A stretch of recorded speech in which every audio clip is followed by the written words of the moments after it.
Assalamualaikum warahmatullahi wabarakatuh. Waalaikumsalam warahmatullahi wabarakatuh.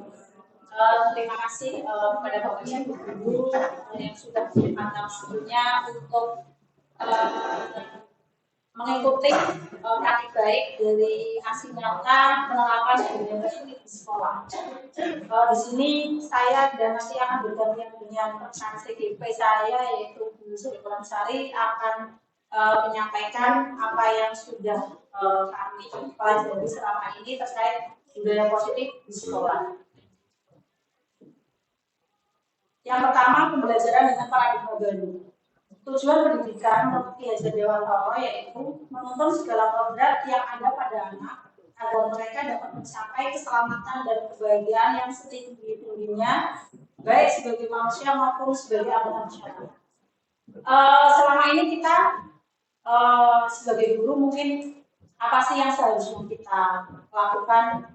Bagaimana sih cara menjadikan anak kita biar memang sesuai dengan tujuan pembelajaran nasional ataupun sesuai dengan teori. Dari sini ada dari filosofinya Ki Hajar Dewantara kita semua tahu bahwa ya yang concern di dalam dunia pendidikan yaitu Bapak singkatannya Bapak KHD bahwa sejatinya tujuan pendidikan adalah menuntun segala kodrat yang ada pada anak agar mereka dapat mencapai keselamatan dan kebahagiaan pada intinya yang akan kita harapkan semua ya oleh semua orang adalah kebahagiaan baik sebagai manusia maupun sebagai anggota masyarakat.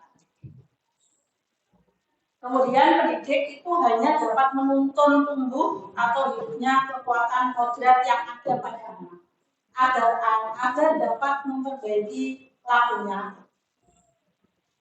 Bukan dasarnya hidup. Anak-anak di sini mereka sudah punya kodrat atau punya karakternya masing-masing dari sejak mereka lahir. Dan kita sebagai pendidik tugasnya hanya menuntun lakunya dan tumbuhnya kekuatan kodrat anak tersebut, menebalkan garis samar-samar yang ada agar dapat memperbaiki untuk menjadi manusia seutuhnya. Jadi di sini anak itu bukan kertas kosong yang bisa digambar sesuai keinginan orang dewasa. Tugas pendidik adalah menebalkan dan memperjelas garis-garis tersebut agar semakin jelas. Jadi yang selama ini kita ketahui bahwa anak atau bayi lahir itu kertas kosong, bebas menurut enggak, sebenarnya mereka juga punya garis-garis yang sama, yang memang terbawa dari bagian orang tuanya, maksudnya dari orang tuanya gitu ya, dan mempunyai karakter. Dan kita di sini sebagai guru itu tugasnya cuma menebalkan garis-garis yang baik dari mereka dan garis yang tidak baik agar bisa tertutupi, tidak muncul atau tidak semakin jelas. Itu tugas kita sebagai guru. Kemudian dalam menuntun laku dan pertumbuhan kodrat anak, KHD mengibaratkan peran pendidik seperti seorang petani atau tukang kebun. Di sini anak-anak diibaratkan sebagai biji tumbuhan yang disemai dan ditanam oleh petani atau tukang kebun di lahan yang telah disediakan. Anak-anak itu bagaikan bulan-bulan jagung yang ditanam. Bila biji jagung ditempatkan di tanah yang subur dengan mendapatkan sinar matahari dan pengairan yang baik, maka meskipun biji jagung adalah biji jagung yang kurang baik atau kurang berkualitas, maka tetap dapat tumbuh dengan baik karena perhatian dan perawatan dari si petani. Demikian sebaliknya, meskipun biji jagung itu disemai adalah biji yang berkualitas baik, namun tumbuh di lahan yang gersang dan tidak mendapatkan pengairan dan cahaya matahari serta tangan dingin dari petani, maka biji jagung itu mungkin tumbuh, namun tidak akan optimal. Pengibaratannya adalah anak-anak itu seperti biji yang kita tanam. Petani itu kita sebagai guru.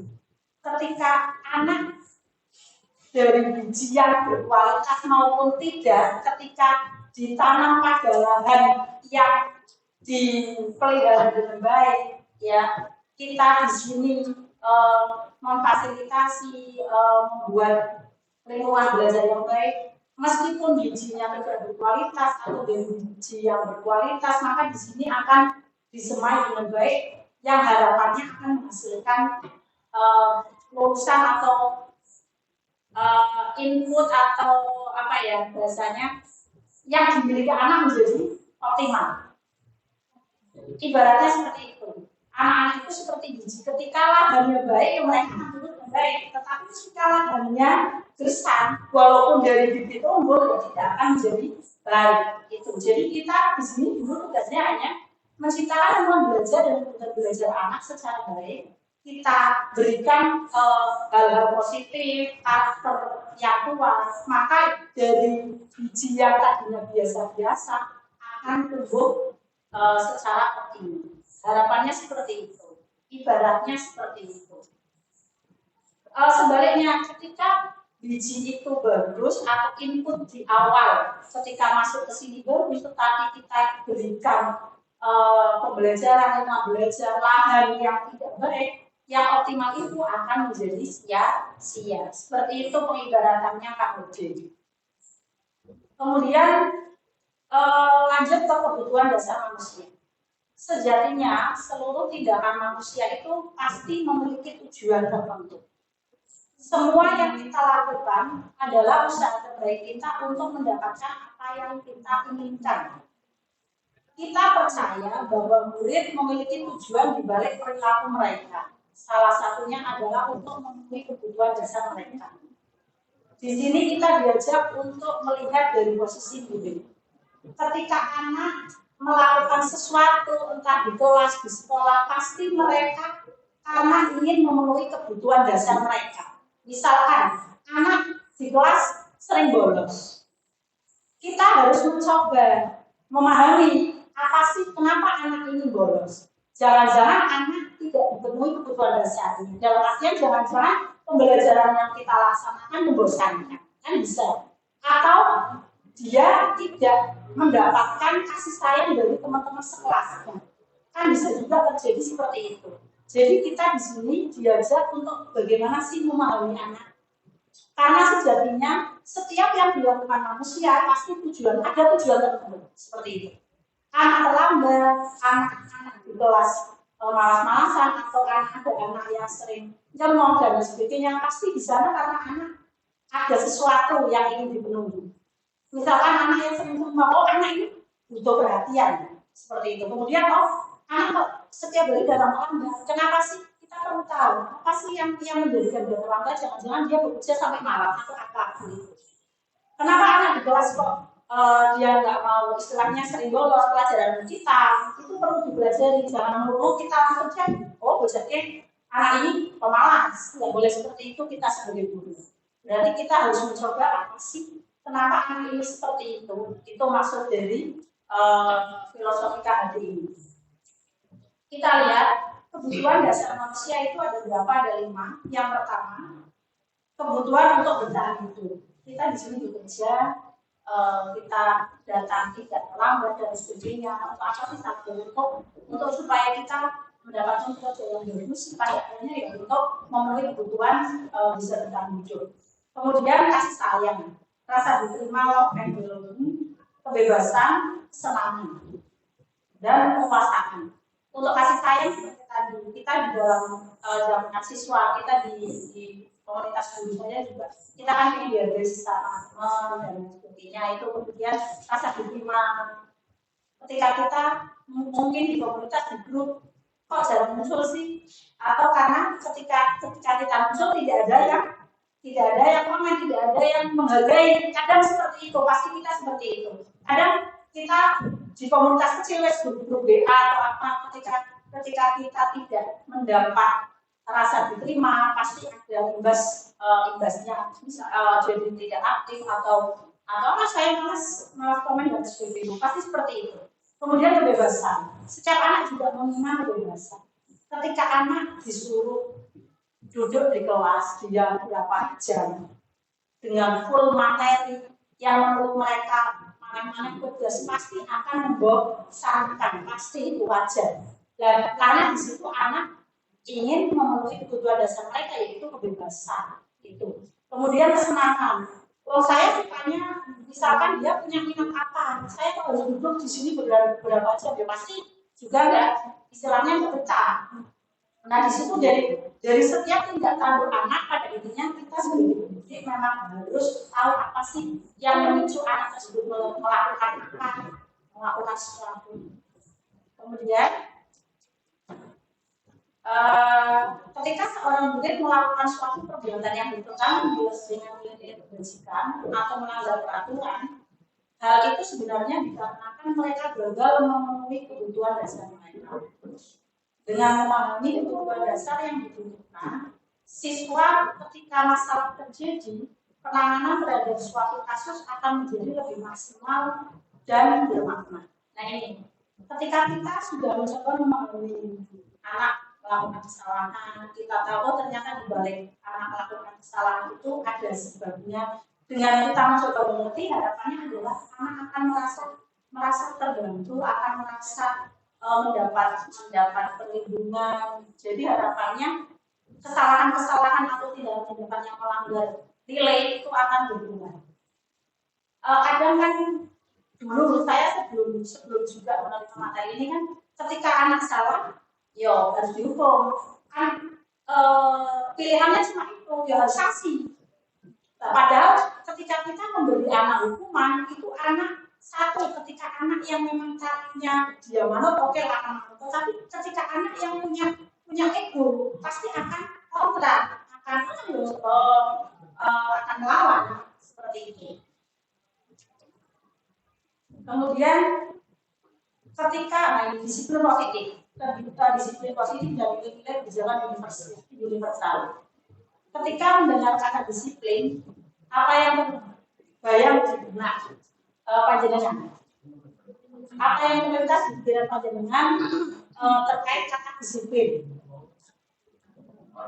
Pasti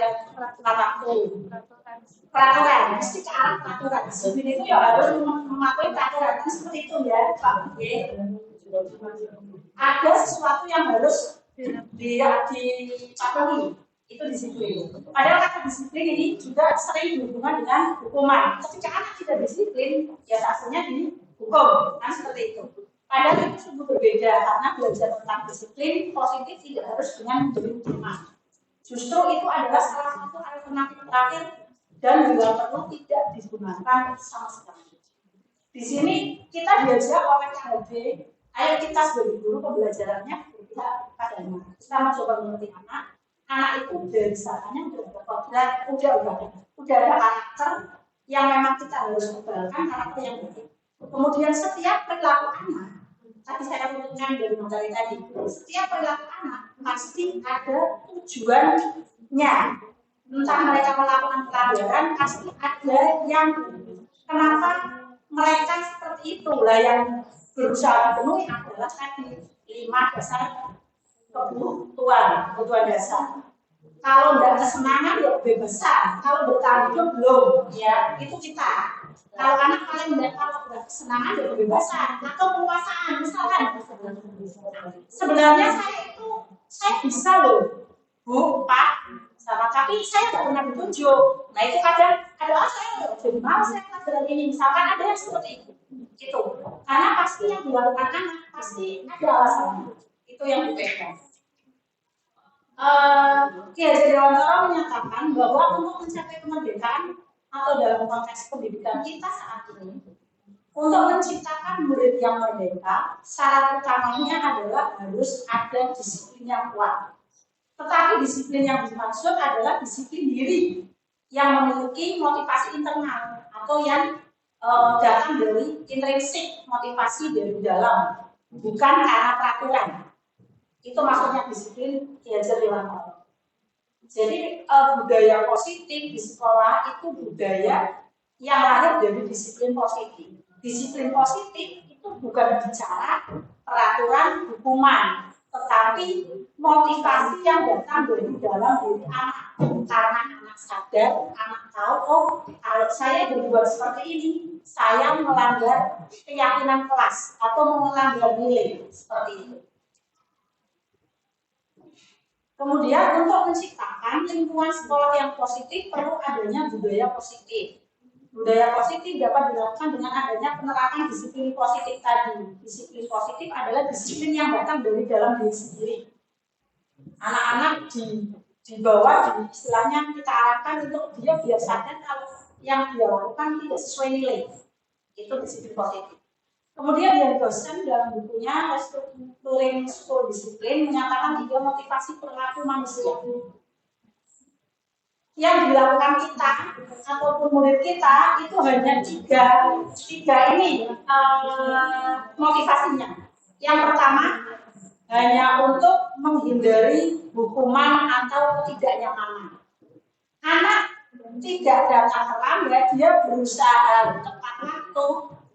Ya kalau tidak menghindari hukuman agar dia tidak dibully atau didasari atau mendapat sanksi dari guru yang pertama. Itu satu. Yang kedua, motivasi anak mematuhi peraturan agar mendapatkan imbalan atau penghargaan. Dia melakukan sesuatu yang baik, kalau tidak yang pertama ya yang kedua. Itu menurut dosen, dia dosen. Kemudian yang ketiga, atau mereka ingin menjadi orang yang mereka inginkan dan menghargai diri sendiri dengan nilai-nilai yang mereka percaya.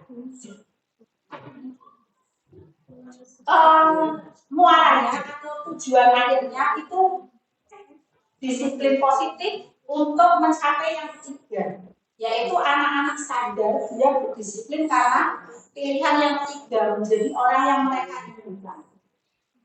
Ini jangan anak kita saja, wis. Saya datang tepat waktu, coba dari panjenengan. Panjenengan datang tepat waktu di sekolah agar tidak terlambat karena apa motivasinya? Yang 1, 2, atau 3? Secara panjenengan saja. Apa iya? Jadi orang yang iya gitu, jadi dalam diri. Atau lebih saya yang pertama untuk menghindari hukuman atau ketidaknyamanan. Normal C. Apa iya? Kalau C berarti bagus-bagus dan ya. Kan saya jangan terlambat, kalau saya terlambat masuk doang kan gitu ada. Misalkan saya terlambat gak usah isi kan itu bukan misalkan saya sudah C ya paling tidak kita melakukan sesuatu yang baik, yang sesuai peraturan untuk yang A, B, atau C. Kalau sudah tanya C, berarti itu sudah ada disiplin positif dari diri kita sendiri. Tapi kalau masih A dan B itu jawabannya tidak panjang. A dan B jawabannya tidak panjang, sama dengan anak. Ketika anak belum menyadari disiplin positif dari diri mereka, yang dilakukan hanya A dan B. Ya kalau enggak, saya kalau terlambat saya dimarahi di jam pertama. Saya kalau terlambat saya guru BK, itu yang A dan B ini jawabannya enggak. Menurut saya tidak panjang. Menurut saya juga enggak panjang, enggak berlaku jam panjang. Karena suatu ketika dia posisinya capek dan sebagainya ya enggak mau harus tepat sisanya gitu seperti itu. Tapi kalau sudah C, ya mau ada hukuman, mau tidak ada hukuman, ada imbalan, mau tidak ada imbalan, pasti akan melakukan sesuatu yang memang karena itu nilai yang baik seperti itu. Selanjutnya, tujuan dari disiplin positif adalah menanamkan motivasi yang ketiga pada murid-murid kita, yaitu untuk menjadi orang yang mereka inginkan dan menghargai diri sendiri dengan nilai-nilai yang mereka percaya. Ketika murid kita memiliki motivasi tersebut, mereka telah memiliki motivasi intrinsik dari dalam diri mereka sendiri. Jawabannya akan panjang, tidak terpengaruh adanya hubungan dan media. Mereka akan tetap berperilaku baik dan berlandaskan nilai-nilai kebajikan karena mereka ingin menjadi orang yang menjunjung tinggi nilai-nilai mereka yang mereka hargai atau mencapai suatu tujuan mulia. Apakah anak-anak kita dengan sendirinya bisa seperti itu? Ya mungkin cara ini belum bisa. Nah itu fungsinya kita sebagai guru wali kelas itu menciptakan nilai-nilai atau keyakinan kelas itu turunan dari kesepakatan kelas. Ya nanti akan dibahas selanjutnya ada dari kesepakatan kelas itu diturunkan ke keyakinan kelas dan bagaimana caranya kita bisa membawa anak-anak kita itu menyadari oh iya kalau seperti ini saya salah. Tapi dari dalam diri, kesadaran dari dalam diri bukan karena panjenengan. Oh kalau nggak seperti itu hukum sanksi. Nah, di kita sebaiknya gini, dari pengalaman di sini langsung, dan saya juga sering menerima, ada guru-guru yang satu, ada anak itu tidak nyaman kok malah justru dengan gurunya. Itu kan sesuatu, ya itu pendidikan gagal. Ketika anak merasa tidak nyaman dengan gurunya, nah itu PR, itu menjadi masalah. Kalau kita di sini itu biar anak nyaman, bagaimana anak nyaman dan mengikuti pelajaran kita dengan baik kok, ya. Jadi ketika pelajaran kita kok anak ini sering tidak masuk, itu ada apa? Kita harus ditelusuri. Tugas kita memberi kenyamanan. Ini juga pengalaman. Coba ngomong panjangan yang panjangan berikan dari dulu sampai sekarang. Guru favorit panjangan di sekolah itu yang seperti apa sih? Ada mungkin yang, oh saya suka Pak Guru itu karena ngulangnya serius, tidak ada ya. Nangis karena ngulang serius, ada. Pasti saya juga punya guru favorit. Guru favorit saya sampai sekarang kayaknya itu yang, oh saya karena guru, omongan guru itu saya jadi tak pegang sampai sekarang. Saya ada. Nah itu karena omongan apa bijak ya. Ya kan? Ya enggak, coba jenengan punya kenangan dari semenjak SD sampai sekarang guru yang panjenengan. Nah itu berarti ya kan yang membuatnya anak senang. Nah itu nggak mungkin yang guru itu pintar dan materinya full. Orang bakalan kemungkinan hal yang seperti itu. Dan kerja yang seperti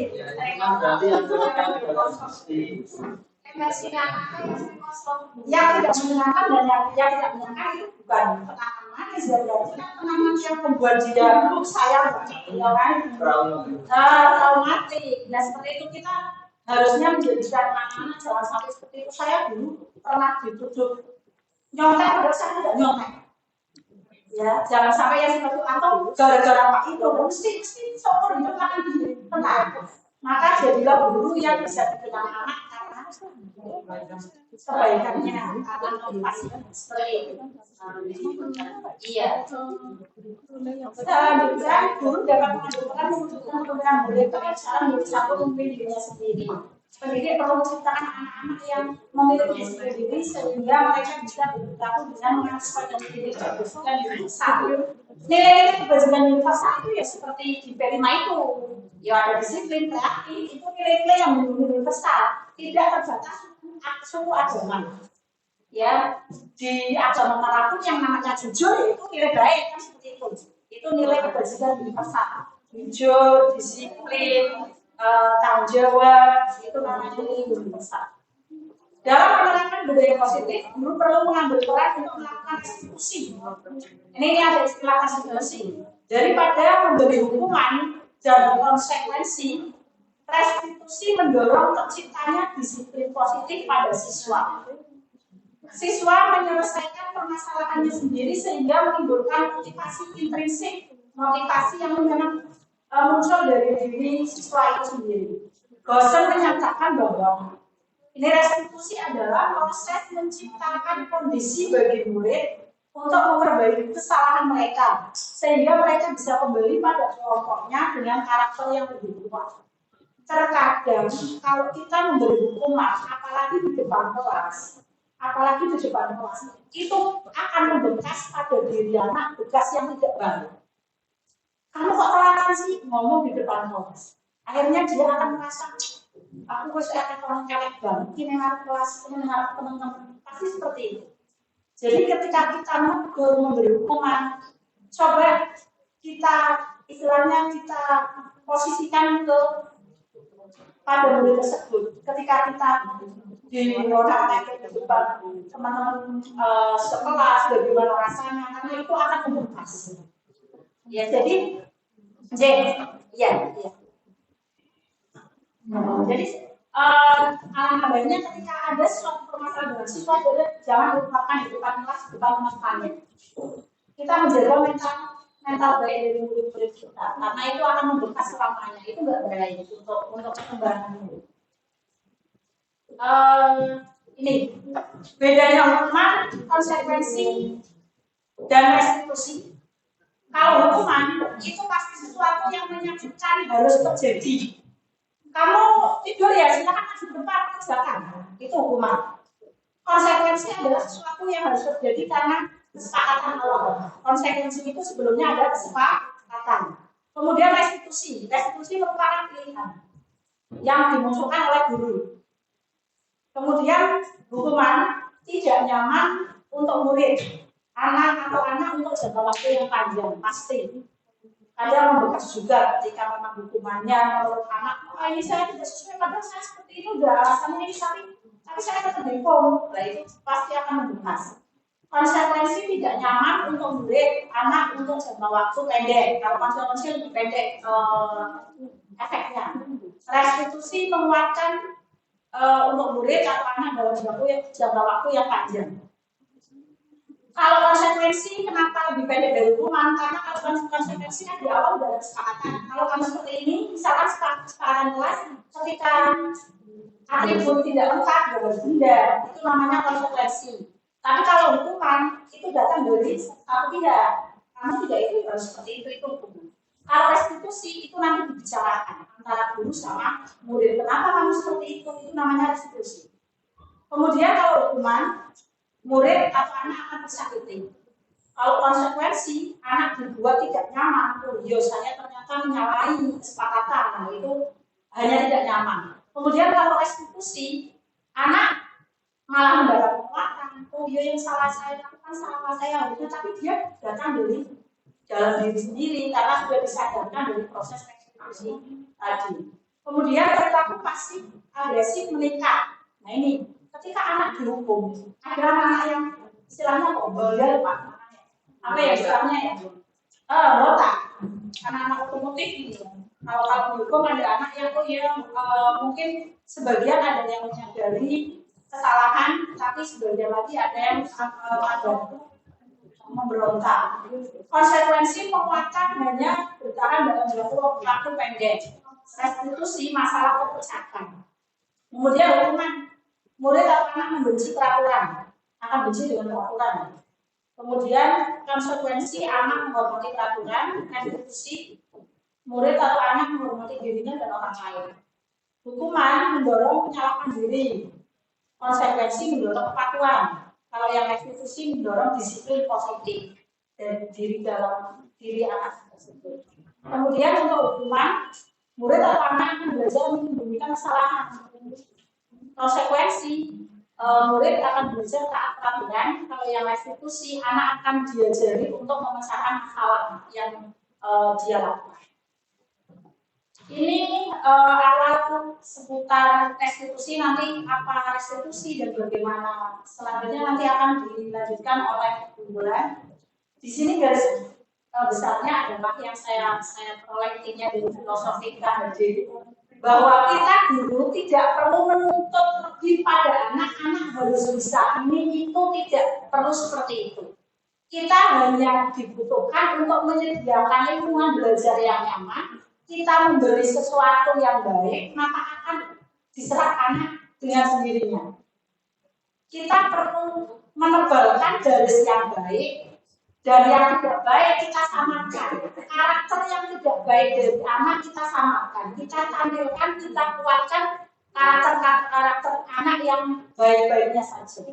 Itu. Kemudian ketika kita sebagai guru, anak melakukan kesalahan, jangan langsung menjudge anak itu salah, harus diberi sanksi. Kita berpikirnya nggak boleh seperti itu sekarang. Apalagi dengan gaungan pemerintah, memang pembelajaran harus berpihak pada guru. Kita telusuri dulu, apa sih masalahnya? Kalau sudah ketemu, kita buat kesepakatan. Nah, kalau kamu seperti itu kan menyalahi. Besok seperti ini, kita sepakat ya, anak diajak kesepakatan. Itu. Jadi tidak melulu harus hukuman, harus sanksi, tidak seperti itu. Kecuali pada anak-anak yang memang tindakannya kriminal, itu di luar tidak perlu diresip, itu harus masuk kerangka yang dibunuh. Kalau hanya kenakalan wajar, lambat, tidak mengerjakan tugas, terus bolos, itu kita masih perlu tahu apa penyebabnya. Sekian dari saya, nanti bisa dilanjut bulan. Ada yang mau ditanyakan atau didiskusikan, monggo kita sharing bareng. Silakan. Dari pengalaman panjenengan menangani anak. Atau nanti bisa 2 bulan Bu. Iya, sambil monggo sambil apa santai. Ada yang mau disampaikan? Saya cukupkan sekian dari saya. Lanjut saya mengakhiri, mohon maaf kurang lebihnya. Terima kasih. Wassalamualaikum warahmatullahi wabarakatuh. Waalaikumsalam.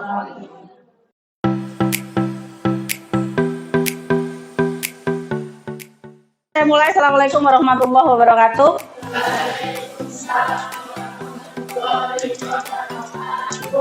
Selamat siang. Gimana kabar kalian? Sehat? Oke. Kalian pengen nggak pembelajaran di kelas kalian itu nyaman, kondusif? Pengen. Selama ini dengan peraturan yang ada di sekolah membantu menertibkan teman-teman enggak dari tidak berbuat kesalahan? Belum maksimal berarti ya? Iya. Kalau kalian menginginkan kelas kalian tertib, disiplin, mau nggak kita buat kesepakatan kelas? Pengen nggak kelasnya disiplin, kelasnya nyaman, kelasnya kondusif buat pembelajaran? Kalau pengen, mari buat keyakinan kelas. Keyakinan kelas pernah dengar? Belum. Keyakinan kelas itu seperti ini. Misalkan, kalian kenapa ketika bermotor disuruh memakai helm? Tahu alasannya? Apa? Alasannya apa? Untuk keselamatan. Nah, iya kan, untuk keselamatan. Kalau hanya sekedar biar tidak ditilang, kira-kira berarti kan menghindari polisi gitu ya. Kira-kira ketika melakukan sesuatu karena biar tidak ditilang, ketika tidak ada polisi, dipakai nggak helmnya? Enggak. Tapi ketika kalian tahu kenapa harus memakai helm supaya untuk menjaga keselamatan, ada polisi atau tidak, tetap pakai helm enggak kalau taunya itu untuk menjaga keselamatan? Pasti pakai ya. Mau ada polisi mau tidak pasti akan tetap memakai karena kalian tahu, oh dengan memakai helm itu untuk menjaga keselamatan. Nah ini keyakinan namanya, itu keyakinan yang ada pada diri kita. Oh bahwa dengan memakai helm kita akan selamat, itu namanya keyakinan. Kemudian ketika kalian mau makan itu cuci tangan, ya kan? Mau makan cuci tangan itu supaya apa? Ketika bersih untuk menjaga kesehatan, ya enggak? Ketika kalian tahu, oh ketika saya melakukan ini, saya ini bisa sehat. Ketika kalian percaya itu namanya keyakinan. Nah kita ke ranah sekolah. Ketika kalian datang tidak terlambat, itu untuk apa?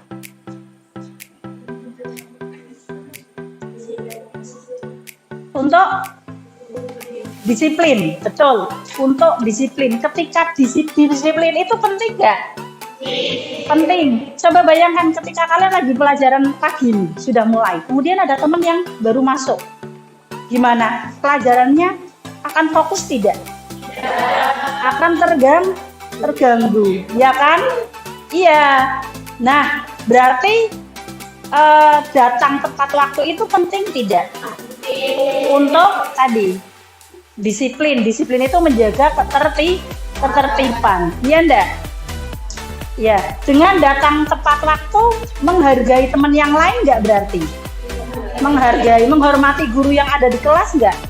Iya. Nah itu keyakinan namanya, itu keyakinan. Ketika kita tahu kita melakukan apa, oh kalau kita melakukan ini kita berarti tadi menghormati guru, menghargai teman, itu namanya keyakinan, ya keyakinan.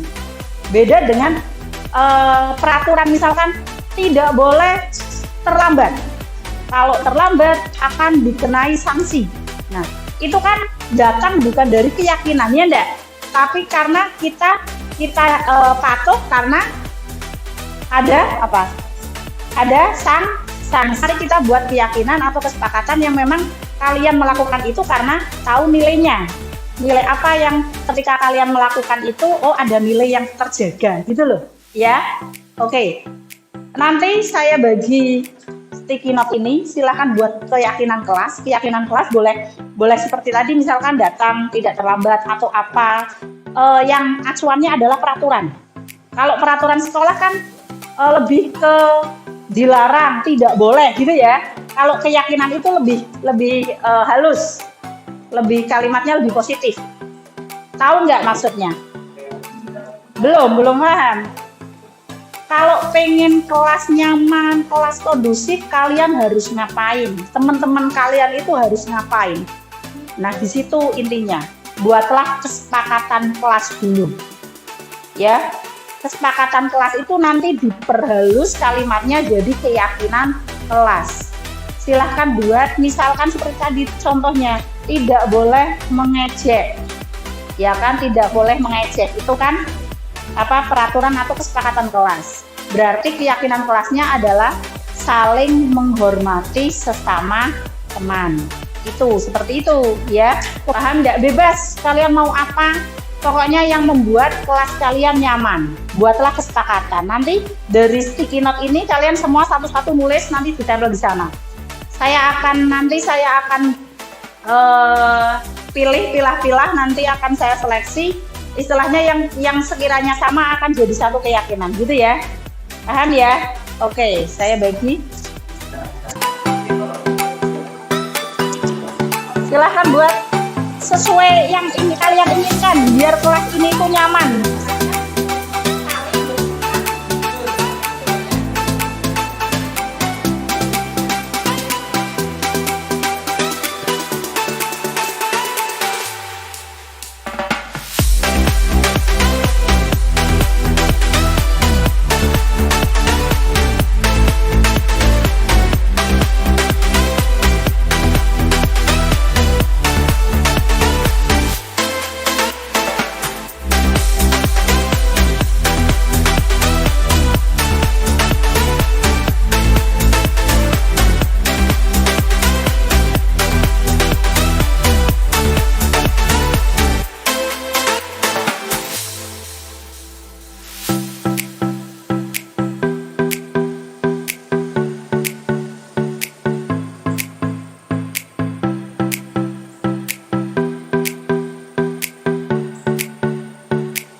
Udah semua belum? Yuk, sudah semua? Oke, udah semua ya. Yang pertama, berangkat tepat waktu. Berarti untuk menghormati guru dan teman yang lain. Kita sepakati keyakinan kelasnya apa kalau ini? Datang tepat waktu, gitu ya. Saling menghormati, saling menghargai dan menghormati. Kedua, bentar ini. Tidak boleh berbicara ketika sedang ada guru yang menerangkan pelajaran di depan. Tidak boleh berbicara. Ini kan kalimat peraturan ya. Berarti kalau keyakinan kelasnya tertib saat, nah gitu aja ya. Tertib saat jam pelajaran. Tertib saat jam pelajaran.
Jadi yang kita dapatkan, coba lihat, ada 1, 2, 3, 4, 5, 6, 7, 8, 9, 10 keyakinan kelas yang diperoleh dari kesepakatan kalian semua, ya. Disatukan jadi 10 keyakinan kelas. Ibu ulangi bacakan. Yang pertama, menghormati dan menghargai guru dan teman dengan datang tepat waktu. Kemudian tertib saat jam pelajaran. Di sini ada nilai saling menghargai. Menjaga kekompakan, ya, menjaga kekompakan kelas. Di sini berarti tidak ada yang mencela pendapat teman yang lain, menghargai ketika teman berbicara, berpendapat, itu ya. Kemudian berbicara dengan santun, berarti tidak ada yang berkata kasar. Menjaga kebersihan kelas dengan kalian tidak membuang sampah pada tempatnya, tidak membuang sampah di laci, tidak membuang sampah di kelas. Komitmen dan bertanggung jawab terkait tugas, ya, tugas atau tanggung jawab yang sudah ditugaskan. Piket, ya, berarti harus piket sesuai jadwal. Menghargai orang lain. Menghargai orang lain banyak konteksnya, ya. Dan semuanya ya tadi menghargai pendapat yang telah dipresentasi ya harus diperhatikan, itu menghargai. Kemudian saling tolong menolong ketika teman kok lupa bawa pulpen, pensil, dipinjami, ya itu saling tolong menolong. Kemudian saling menyayangi antar teman, itu ya, dengan menghormati, menghargai. Disiplin yang ke-10. Oke. 10 keyakinan kelas ini sepakat dilaksanakan?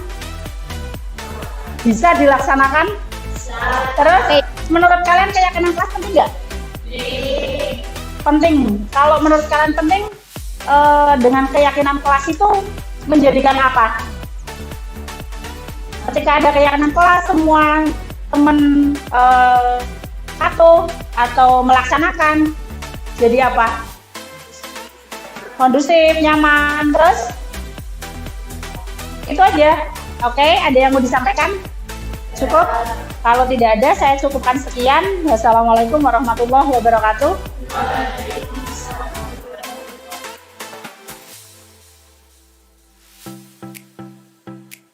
Assalamualaikum warahmatullahi wabarakatuh. Perkenalkan, nama saya Ahmad Asrori, kelas 12 akal 1. Assalamualaikum warahmatullahi wabarakatuh. Perkenalkan, nama saya Surya Alif Prasetyo dari kelas 12 akal 1. Assalamualaikum warahmatullahi wabarakatuh. Perkenalkan, nama saya Wafik Aziza dari kelas 12 AKL 1. Assalamualaikum warahmatullahi wabarakatuh. Perkenalkan, nama saya Agus Zahira dari kelas 12 akuntansi 1. Assalamualaikum warahmatullahi wabarakatuh. Perkenalkan, nama saya Riri Hidayati dari kelas 12 AKL 1.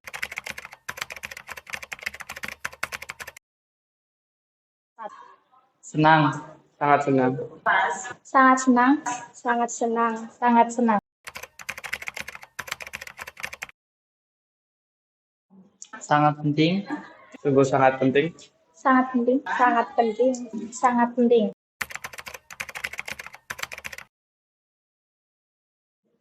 Supaya pembelajaran berjalan dengan nyaman. Karena dengan adanya keyakinan kelas membuat kita disiplin. Dengan adanya keyakinan kelas, maka pembelajaran di kelas menjadi lebih tertib dan disiplin. Dengan adanya keyakinan kelas, maka kita belajar saling menghormati dan menghargai antar teman. Karena adanya keyakinan kelas, maka kelas tersebut akan menjadi lebih kondusif.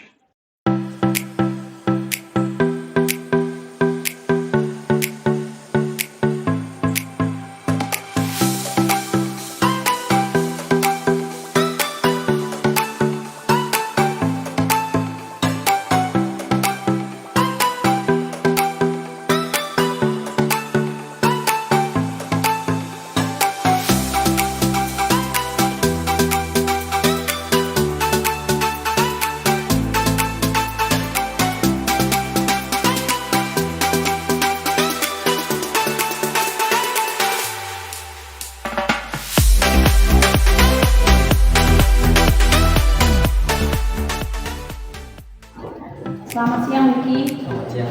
Tadi Ibu mendengar laporan dari guru BK. Katanya kamu sering datang terlambat ke sekolah ya? Iya, Bu.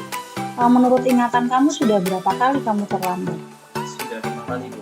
Sering terlambat itu suatu kesalahan bukan? Kesalahan, Bu. Baik, Wiki. Berbuat kesalahan itu manusiawi. Setiap orang pasti pernah berbuat salah, termasuk Ibu. Yang terpenting kita belajar dari kesalahan tersebut dan mau berusaha untuk memperbaikinya. Begitu ya, Wiki, setuju? Wiki, mari kita cari solusinya bersama ya. Iya, Bu. Wiki sering datang terlambat, pasti punya alasan. Kenapa sih Wiki sering datang terlambat ke sekolah? Karena saya sering begadang sampai jadi saya kurang tidur. Kamu tahu keyakinan kelas yang sudah kita sepakati? Kalau datang terlambat itu sesuai dengan keyakinan kelas kita bukan, Wiki? Tidak, Bu. Lalu keyakinan kelas apa yang sudah kamu langgar? Disiplin, Bu. Menurut kamu disiplin itu penting tidak? Karena membuat saya datang sekolah tepat waktu dan bisa menghargai waktu. Betul, menghargai waktu itu penting dan sangat bermanfaat untuk kita. Kita dapat menghargai orang lain juga, pekerjaan menjadi tidak menumpuk, juga kita dapat melatih rasa kepedulian. Iya, Bu. Saya menyesal sudah sering terlambat. Saya mohon maaf karena sering terlambat. Iya, Wiki, sikap yang sangat baik sudah kamu lakukan dengan cara meminta maaf. Menurut kamu apa yang kamu lakukan agar kamu tidak datang terlambat lagi ke sekolah? Saya akan mencoba lebih semangat dan tidak bergadang lagi agar tidak terlambat datang sekolah. Baik, Wiki, kamu sudah menemukan solusinya dan Ibu akan bekerja sama dengan orang tua kamu agar kamu tidak datang terlambat lagi ke sekolah. Sekarang silahkan kembali ke kelas lagi ya. Terima kasih, Bu. Selamat pagi, Cindy. Cindy, tadi Ibu mendengar dari ketua kelas katanya kamu habis bertengkar dengan Desi ya? Iya, aku habis kasih. Kenapa kesal? Jadi terus mencontek tugas aja dicontek. Oh begitu, wajarlah kalau kamu marah dan kesal. Juga Ibu ada di posisi kamu, Ibu juga akan marah dan kesal. Iya, Lalu apa yang kamu lakukan terhadap Desi? saya marah-marah terus saya maki-maki Desi dan tanpa sadar saya menggebrak mejanya. Oh begitu, pasti kamu berbuat seperti itu ada alasannya ya? Ya tahu, masih saya diam saja. Saya kan sudah susah payah mengerjakan tugasnya, tapi Desi hanya mencontek dan tak mau berusaha sendiri. Ya wajarlah kalau kamu merasa marah karena tidak rela pekerjaanmu dicontek begitu saja. Ibu sangat menghargai tindakan kamu yang tidak berbuat lebih buruk dari itu, misalkan memukul Desi. Iya, Cindy, sekarang coba kita pikirkan tindakan kamu dengan menggebrak meja itu apakah sesuai dengan keyakinan kelas kita? tidak. Kemudian keyakinan kelas apa yang sudah kamu langgar? Saling menghormati dan menghormati. Menurut kamu saling menghormati dan menyayangi antar teman itu penting tidak? Penting. Baik, kalau menurut kamu penting, jadi keyakinan kelas apa yang harus kamu lakukan saat kamu sedang marah? Harus lebih sabar. Kamu bersedia memperbaiki masalah ini, Cindy? Bersedia. Apa yang akan kamu lakukan untuk memperbaiki masalah ini? Saya akan meminta maaf pada Desi dan akan lebih sabar dan menyampaikan amarah saya. Kalau ada teman yang mencontek, saya akan melaporkan kepada guru mata pelajaran saya dan wali kelas saya.